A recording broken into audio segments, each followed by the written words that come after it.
नमस्कार विद्यार्थी मित्रांनो, सह्याद्री पॉलिटेक्निक सावर्डेच्या मेकॅनिकल डिपार्टमेंटच्या HOD मॅक्स 0108 या यूट्यूब चॅनलवर मी प्रोफेसर सुरेश डोंगरे तुमचे स्वागत करतो. मागील व्हिडिओमध्ये आपण सिलेबस डिस्कशन केलं होतं. या व्हिडिओमध्ये आपण unit 1 that is fundamentals of machine डिझाईनला सुरुवात करूया. कोर्स आउटकम असणार आहे तुमचा select suitable materials for designing machine element आणि युनिट आउटकम आहेत write general design procedure for a given components under static loading, and second unit outcome is identify the specified loads and stresses for the given component. आता आपण actual सिलेबसला सुरुवात करूया. Machine design. What is a machine design? Machine design is defined as the use of scientific principle, technical information and imagination in the description of machines to perform specific functions. Machine design is refers to create new and better machines along with improvement of existing machines. The number of factors to be considered, for example of chair. The purpose for which chair is to be designed, such as whether it is used for the office purpose or whether it is used for the accompanying a dining table. Next consideration is whether the chair is to be designed for a grown-up person or it is used for a child. Along with that, the third consideration is material of chair, material strength of the material. Costs need to be determined. And last consideration is aesthetics of design chair, meant looking of the chair. म्हणजेच आपल्याला chair design करताना त्याचं purpose म्हणजे ती chair कशासाठी use करणार आहोत, त्याचं डिझाईन कशासाठी असणार आहे, म्हणजे यंग पीपलसाठी असणार आहे की चाइल्डसाठी असणार आहे, नंतर त्याची मटेरियल कोणतं असणार आहे, त्याची स्ट्रेंथ काय असणार आहे, कॉस्ट किती ठेवायची आणि त्याचं लुकिंग कसं असणार आहे, म्हणजे ती चेअर दिसायला कशी असणार आहे, हे बेसिक कन्सिडरेशन आपल्याला लक्षात घ्यायला पाहिजे. नेक्स्ट पॉईंट आहे general design procedure. First step in the general design procedure is recognition of need. What is recognition of need?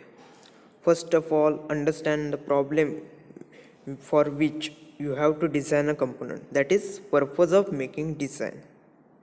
Second, a mechanism. Select a proper mechanism which will give desired motion to the machine. It may be a single mechanism or it may be group of mechanisms. Next, analysis of forces.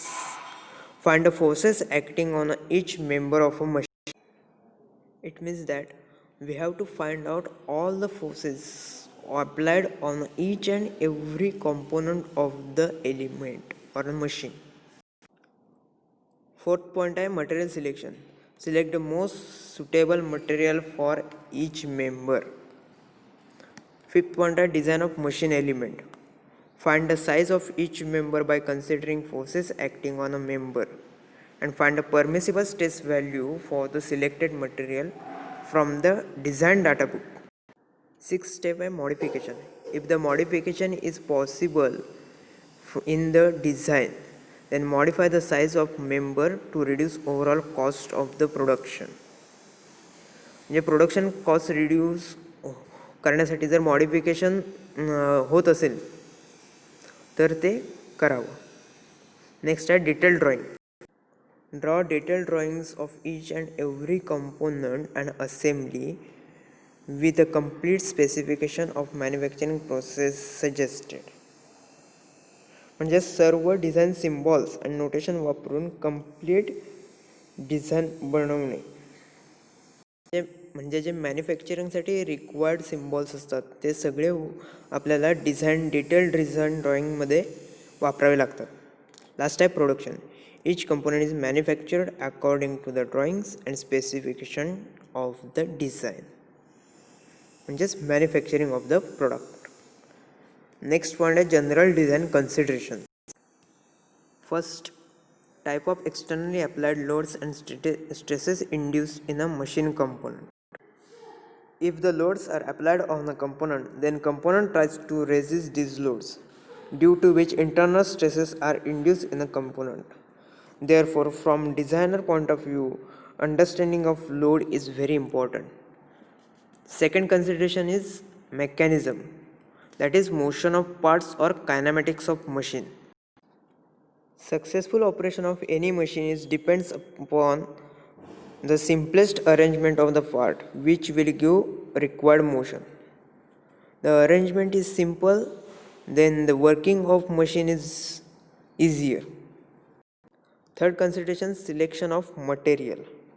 Designer should have deep knowledge of properties of material and their behavior under the working conditions, that is its strength, durability, flexibility, weight, resistance to heat, corrosion, castability, etc. Fourth consideration is convenient and economical features. Machine design must be convenient to operate and cost-wise economical for the customer to purchase. It means that machine design ही ऑपरेशनसाठी म्हणजे वापरण्यासाठी easy असावी आणि त्याची cost कमी असावी, म्हणजे कस्टमरच्या बजेटमध्ये असावी. नेक्स्ट आहे use of standard parts. Use of standard parts reduce overall cost. Use of standard parts reduce the cost of manufacturing of the extra components, which reduce the overall cost of the component. Next, safety of operation. To avoid accidental hazards, care should be taken by the designer against all the possibilities of danger situation. जे जिथे working dangerous आहे तिथे design safety करून accidental hazard कमी करण्याचं डिझाईनने बघितलं पाहिजे. नेक्स्ट आहे workshop facility. Designer should be familiar with the limitation of his employer's workshop in order to avoid necessity of vendors. डिझायनरला माहिती पाहिजे की आपल्या वर्कशॉपमध्ये कोणकोणत्या मशीन्स अवेलेबल आहेत आणि कोणकोणते ऑपरेशन्स आपण करू शकतो आणि त्यानुसार त्याने डिझाईन केलं पाहिजे. त्यामुळे आपल्याला बाहेर मॅन्युफॅक्चरिंगची ऑर्डर देण्याचे प्रमाण कमी होईल आणि त्यामुळे आपली कॉस्ट लो होईल. एट्थ कन्सिडरेशन आहे number of machines to be manufactured. Ninth आहे cost of production. Designer should always try to design a part in such a way that production cost will be less. These benefits manufacturer as well as customers. 10th है easy of assembly. All the components should be easy to assemble for the creating a machine. Simplicity in the design should be top priority of any design engineer. Last consideration है frictional resistance and lubrication. Designer should provide proper lubrication arrangement for each and every moving parts. These are the 11 considerations in general design. Next point are types of loads. First, what is load? Load acting on a body is defined as a combined effect of externally applied forces on a body at a time. Load acting on a member can be classified as dead or steady load, variable or fluctuating load, impact load, and shock load. What is dead and steady load? It is a load that applied on the body which does not change its magnitude, direction, or point of application with respect to time. For example, force, torque, twisting moment. And in load acting on a column or strut, it is an example of dead or steady load. Next है variable or fluctuating load. It varies in magnitude, direction, or point of application with respect to time. It is called as a fluctuating load or variable load. For example, force acting on wall spring of internal combustion engine, which varies in magnitude, direction with respect to time. Next, impact load. It is suddenly applied with the initial velocity, that is blow of hammer. It is a type of impact load. Shock load, it is applied or removed suddenly. For example, lip spring of automobile. जेव्हा आपली गाडी खड्ड्यात जाते तेव्हा आपल्याला जो धक्का बसतो त्याला शॉक लोड म्हणतात. आणि इम्पॅक्ट लोड म्हणजे काय? हातोड्यानं ठोकणे. एखादा आपण खेळा ठोकतो हातोड्यानं कंटिन्युअस, त्याला इम्पॅक्ट लोड म्हणतात. Next is concept of stresses. What is stress? Stress is defined as internal resistive force per unit cross-sectional area of the body when subjected to the external load. It is denoted by force upon area and it is unit is Newton per mm square. First is tensile stress. When a body is subjected to equal and opposite axial pull forces, the stress produced in a body is called as a tensile stress. It is denoted by sigma t and given as force upon area, that is P upon A. Next, compressive stress. When a body is subjected to equal and opposite axial push forces, in tensile pull forces and in compressive push forces, the stress produced in a body is called as a compressive stress. It is denoted by sigma c and unit is Newton per mm square. Shear stress. When forces are transmitted from one part of body to other, the stresses developed in the plane parallel to the applied force are shear stresses. Shear stress is equal, tau is equal to force upon area.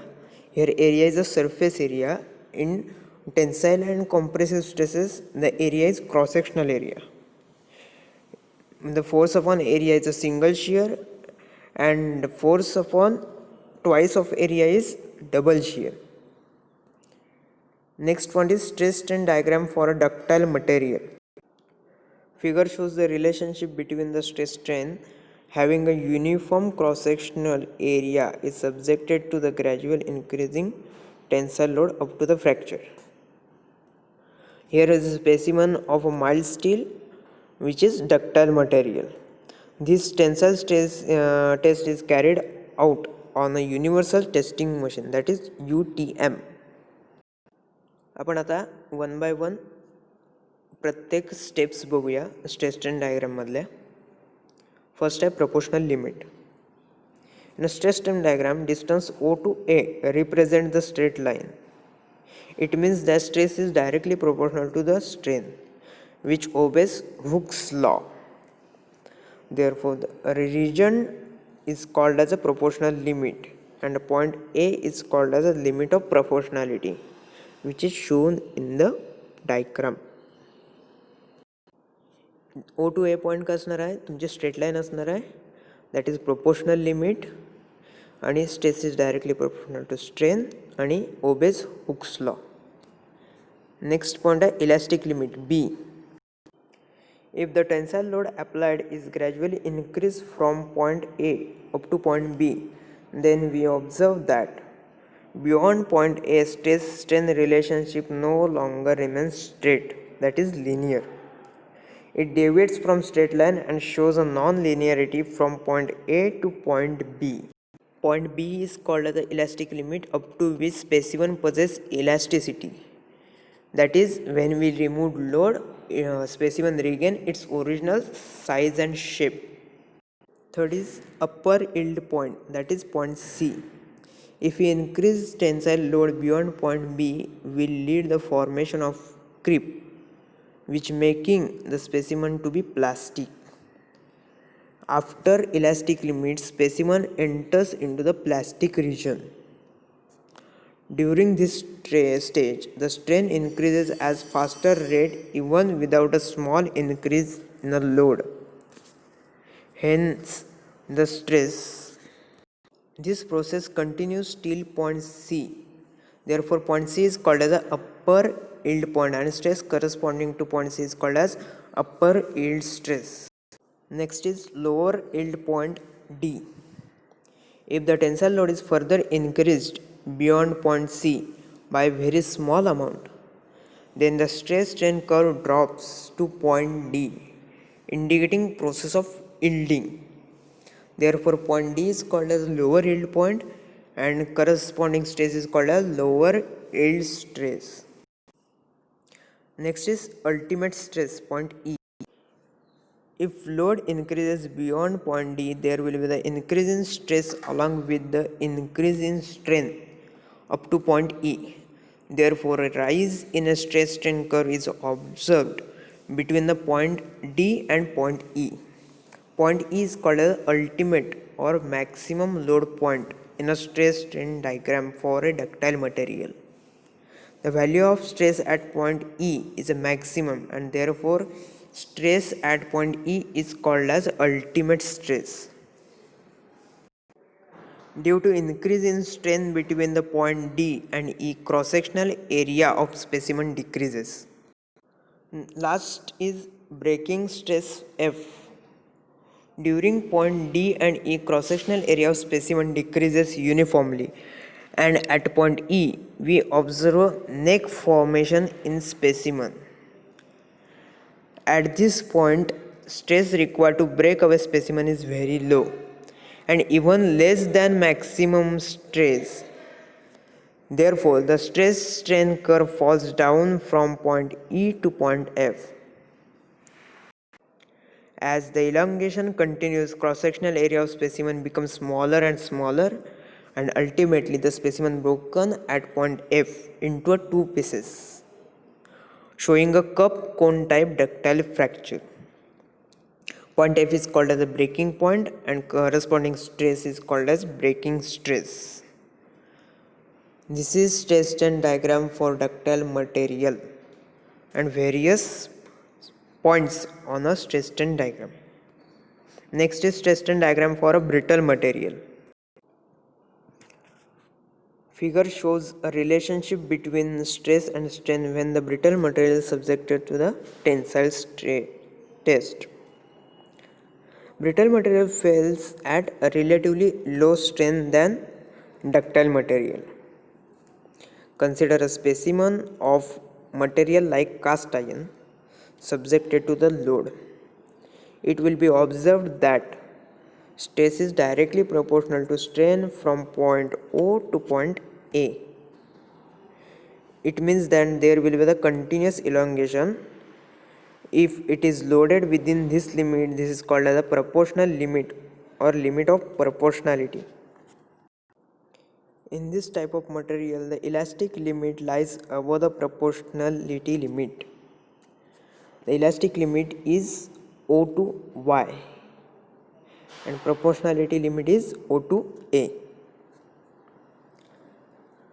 After elastic limit, the curve shows a permanent deformation, that is, material reaches plastic stage. Point E is the breaking point at which the specimen breaks or fails. Here the breaking stress is almost equal to the ultimate stress, that is point E and F are almost equal. Therefore, design of part made of a brittle material is based on a ultimate stress, and design of a part made of a ductile material is based on a breaking stress. This is a stress strain diagram for brittle material. Next, we solve one numerical of on stress strain diagram. Formula: yield stress. It is yield load upon cross-sectional area. Yield load is denoted by WYT and cross-sectional area is denoted by A. Ultimate stress. Ultimate stress is equal to ultimate load upon cross-sectional area.